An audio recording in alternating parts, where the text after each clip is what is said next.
সবাই মিলে জাতীয় ঐক্য গড়ে তুলতে হবে, জাতীয় কনসেনসাস তৈরি করতে হবে, ন্যাশনাল কনসেনসাস তৈরি করতে হবে। এটা ভারতেও আছে, পৃথিবীর সব উন্নত দেশে আছে। যে কোনো সময় দেশের উপর কোনো দুর্বিপাক বা কোনো সমস্যা আবর্তিত হলে তখন তারা একসাথে বসে।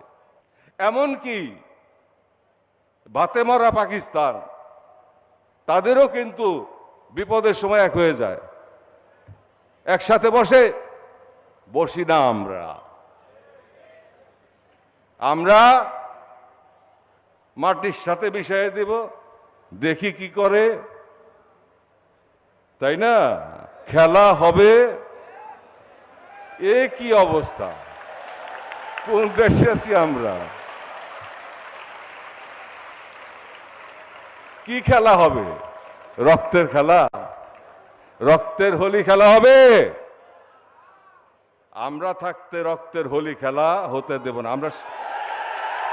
আমরা শেষ পর্যন্ত দেখব।